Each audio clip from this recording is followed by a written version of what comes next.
चलो वो 10 कदम आपको ऊपर उठाने के लिए तैयार है।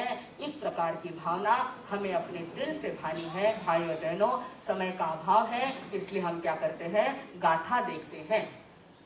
चित्रं किमत्र यदि ते त्रिदशाङ्गनाभिर्नीतं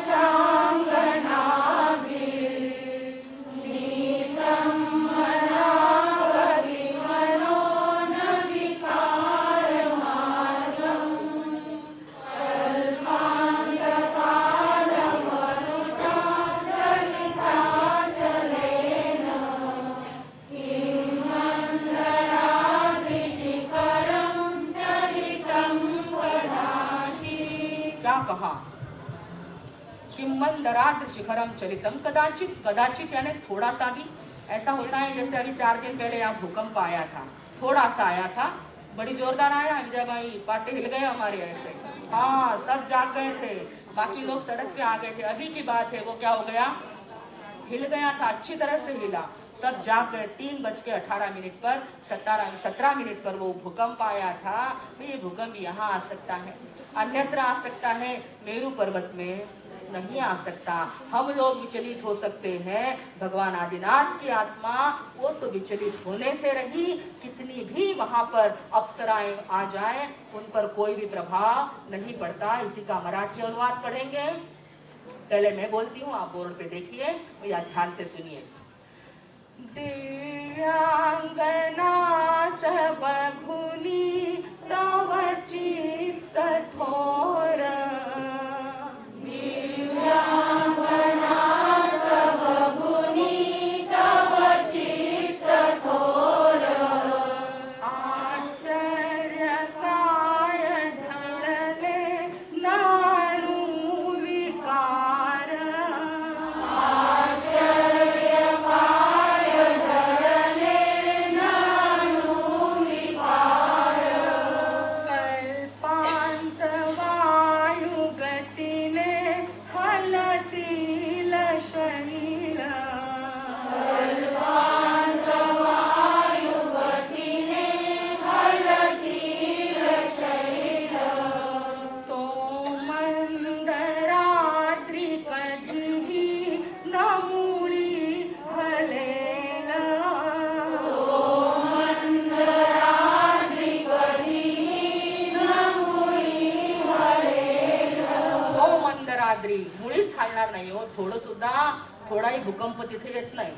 ते कशा आहेत, अड़ीग आहेत। इस प्रकार कवि ने बड़ा सुंदर इसका वर्णन इस गाथा में दिया है कि आपके भगवान कैसे साहब, शस्त्र नहीं माला नहीं, शस्त्र नहीं माला नहीं, नारी भी नहीं साथ, शस्त्र नहीं माला नहीं, नारी भी नहीं साथ, वीतराग परमात्मा ते याते जोड़ू हाथ, वीतराग परमात्मा से याते जोड़ू हाथ।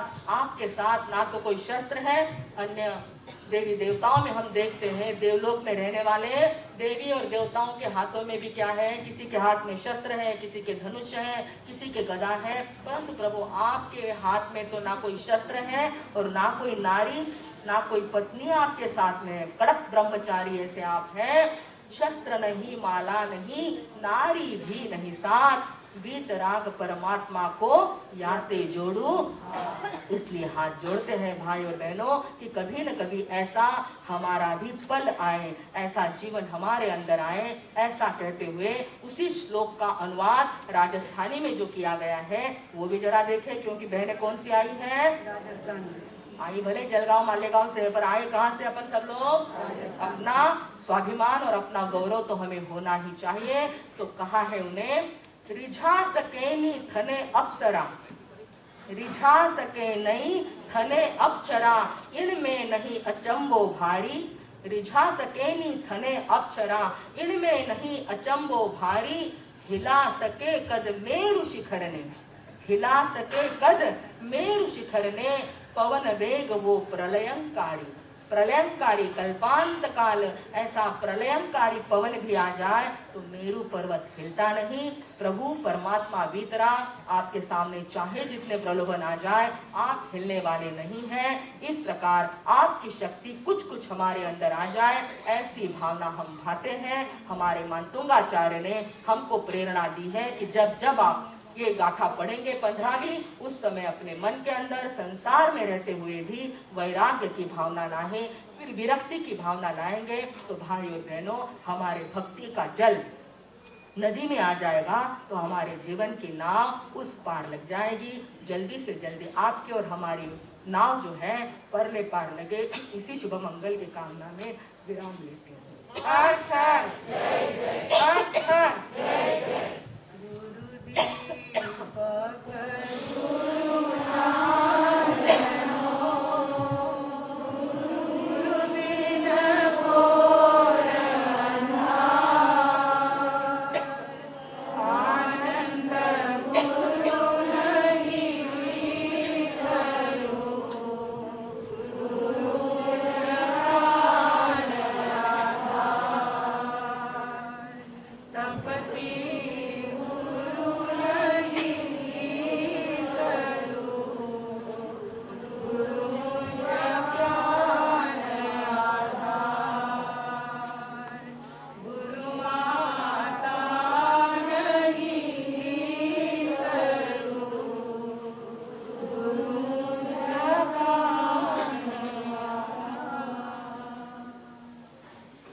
परम आदरणीय, परम वंदनीय, परम पूजनीय 24 तीर्थंकर भगवान, पंच परमेश्वरी भगवान तथा ज्ञानी ध्यानी त्यागी तपस्वी समस्त ऊर्जा पुरुषों के साथ दादा गुरुदेव आचार्य भगवान सबसी जी माता साहब, माता जी माता साहब आदि उपकारी चरणों में हम सब अत्यंत भाव भक्ति के साथ वंदन नमस्कार अर्पित करेंगे। अन्य सहयोगी सखी मंडल, उपस्थित समस्त सुशील बहुमंडल तथा भाइयों एवं बहनों, हम लोग रोज गाते हैं उठ उठ रे महाराज ज्ञानी रे जीवड़ा। हमारा जीव कैसा है? ज्ञानी है। जहाँ जहाँ आत्मा वहाँ वहाँ उपयोग, उपयोगो लक्षणम आत्मा, आत्मा का लक्षण ही उपयोग है। और वो ज्ञान हमारे अंदर सत्ता में पड़ा हुआ है। उस ज्ञान की गहराई नापने के लिए ज्ञानियों ने ज्ञान के 10 लक्षण बताए हैं। जिसकी समझ गहरी हो जाती है वो वास्तव में ज्ञानी है। जिसने सीए कर लिया, एमबीए कर लिया, कलेक्टर, सॉलिसिटर, डॉक्टर बन गए, वो खाली उन्होंने अपनी मस्तिष्क की लाइब्रेरी में जानकारी इकट्ठी कर ली, पर गहराई अंदर की आना उसको ज्ञानी कहते हैं। और ज्ञानी के 10 लक्षण हम इन दिनों देख रहे हैं। उसमें पहला लिखा अक्रोध, दूसरा वैराग्य, तीसरा जितेंद्रियत्व, चौथा क्षमा, पांचवा दया और छठा कल हमने शांति पे चिंतन किया था। और आज 7वां गुण है हमारा सर्वप्रियत्वम। अक्रोध वैराग्य जितेंद्रियत्वम, क्षमा दया शांति सर्वप्रियत्वम, निर्लोभिदाता भय शोक हरिता, ज्ञानी नराणां दश लक्षणानि। ज्ञानी व्यक्ति के 10 लक्षण बताए हैं। उसमें 7वां लक्षण है सर्वप्रिय। सर्वप्रियता ये भी एक बहुत बड़ा लक्षण है। जो लोग भगवत्ता को प्राप्त हो जाते हैं वे सबके प्रिय बन जाते हैं। जिनके अंदर के राग द्वेष कम हो जाते हैं, सांप्रदायिक भावना कम हो जाती है, जिनका कंठ चक्र जागृत हो जाता है, उनके यहाँ भेदभाव की दीवारें टूट जाती है। सभी के प्रति उनके मन में प्रेम जागृत होता है। और सामने वाले के मन में मेरे प्रति प्रेम है तो मेरे मन में उनके प्रति प्रेम जागृत होने ही वाला है। तो जो भगवत शक्ति को प्राप्त होते हैं, अंतर के सेंटर जिनके खुलते जाते हैं, खुलते खुलते खुलते विशुद्धि चक्र तक जो वे आ जाते हैं, तो उनके अंदर भगवत्ता प्राप्त होती है। उनके शरीर से ऐसी ऊर्जा निकलती है जो वेव्स हमको ठंडक देती है, शांति देती है। उद्विग्न होकर के हम आए थे, उनके सामने बैठे और ऐसा शांत लगने लग गया, क्योंकि अरस परस की वेव्स एक दूसरे को प्रभावित करे बिना नहीं रहती। जिन्होंने भगवत शक्ति को प्राप्त करने का संकल्प कर लिया